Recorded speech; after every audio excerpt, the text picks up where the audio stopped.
activités que nous avons incluses cette année dans notre plan d'action. Pour rappeler, nous sommes une organisation syndicale qui est très rigoureuse par rapport au cahier de charges. Le cahier de charges se veut que chaque section, en début d'année, fasse ce qu'on appelle une assemblée générale de rentrée. À partir de cette assemblée générale de rentrée, il est obligatoire de faire ce qu'on appelle un plan d'action annuel, qui est le feuille de route de la section, qui est le calendrier de la section. Pour toutes les activités syndicales que nous aurons à mener, nous allons les proposer dans un plan d'action. Et cette proposition du bureau, validée par l'Assemblée générale, sera déroulée tout au long de l'année syndicale. Et dans notre plan d'action annuel pour cette année-ci, nous avons inclus une activité sportive. Une activité sportive que nous avons appelée tournoi des agents de l'État, tournoi intercommunal des agents de l'État du département de Malem Hodar. Nous l'avons prévu depuis l'année dernière. Nous avions commencé les préparatifs depuis l'année dernière, mais faute de temps, nous n'avions pas pu terminer l'année dernière. Et que c'est pourquoi nous avons dit pour cette année-ci, nous allons très tôt nous y mettre pour pouvoir organiser cette activité qui pour nous est d'une importance très capitale. C'est une importance capitale parce que c'est de sport. Et le sport pour nous, ça doit réunir. Ça doit réunir les agents de l'État que nous sommes dans le département en tant qu'enseignants, mais ça doit nous réunir aussi avec tous les autres agents de l'État qui sont dans le département et qui sont dans d'autres services déconcentrés. Et avec qui nous avons le même objectif. Le même objectif, c'est quoi l'objectif? C'est de travailler pour l'État du Sénégal. Et travailler pour l'État du Sénégal, c'est travailler pour la population du Sénégal. Alors nous devons trouver des moments de récréation pour nous communier, pour tisser des liens à partir de ces rencontres-là, mais à partir de ces liens aussi, à partir du sport, on doit aller à d'autres horizons, on doit avoir d'autres objectifs, mais nous devons commencer par le sport. C'est pourquoi nous avons inclus cette activité dans notre plan d'action.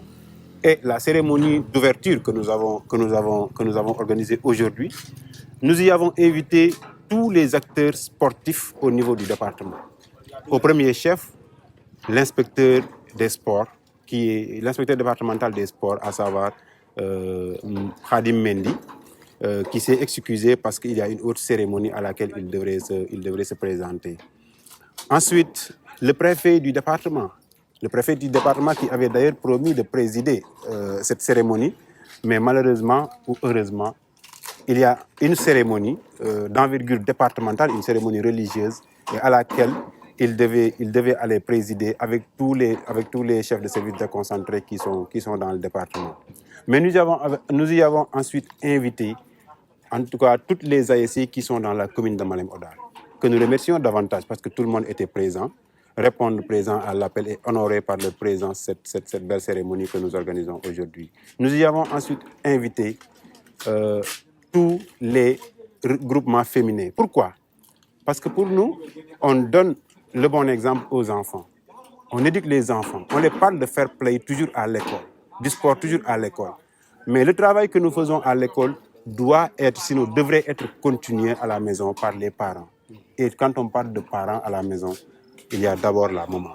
Il y a la maman qui se charge de l'éducation de l'enfant à la maison et avec qui nous voulions partager l'expérience que nous avons par rapport au sport, par rapport à l'éducation sportive. Et c'est pourquoi nous leur avons invité. Nous avons aussi invité nos camarades syndicats qui sont dans le département. Tous les secteurs généraux étaient présents ou représentés et nous profitons de l'occasion pour les remercier très vivement. C'est ça le syndicalisme. Nous avons voulu réunir tout le monde autour de l'essentiel, autour du sport. Nous avons invité tout le monde et tout le monde a répondu très favorablement à notre appel. C'est pourquoi, pour nous, cette activité que nous avons en tout cas lancée aujourd'hui, qui lance officiellement les activités de notre plan d'action annuel, est assez importante.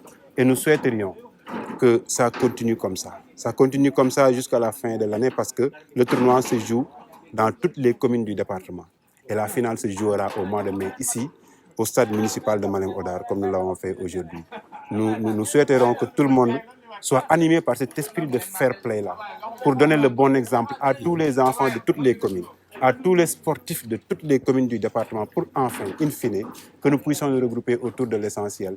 C'est que nul n'est sans savoir que, à la sortie de la réunion entre le ministre de la fonction publique et les organisations syndicales du G7 en date du 13 janvier, Le ministre a en tout cas donné l'information selon laquelle le président est prêt à signer 2 décrets qui sont pour nous très importants, pour nos camarades, pour nos collègues enseignants décisionnaires.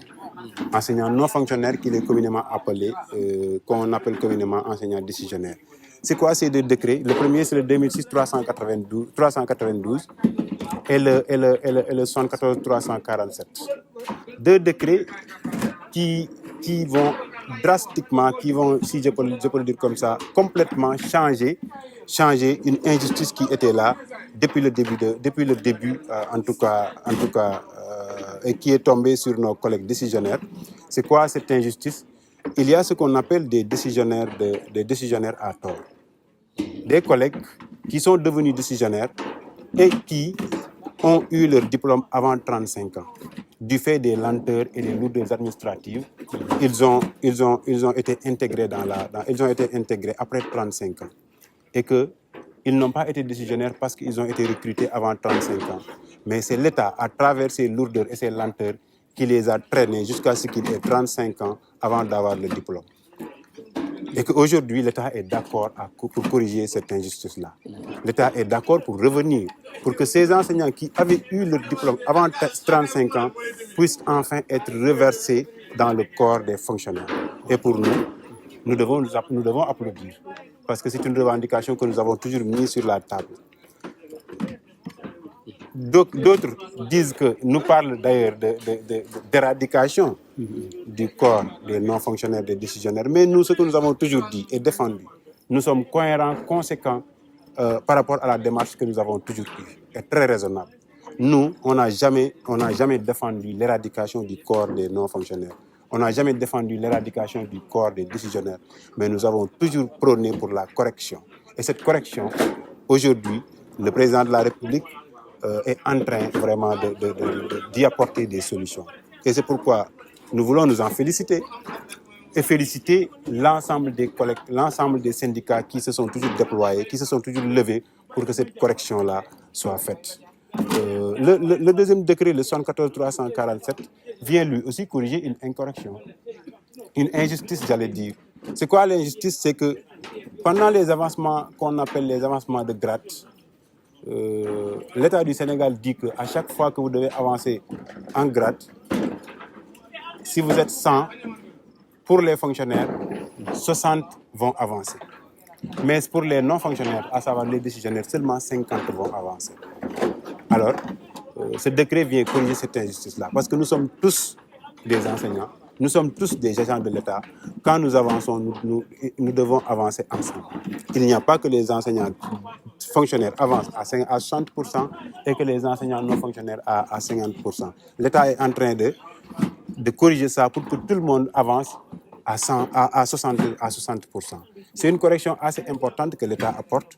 Mais non seulement il apporte cette correction, mais les 40% qu'ils avaient perdus quand on les reversait dans le corps quand on les reclassait, ils vont se rattraper de ces 40%-là.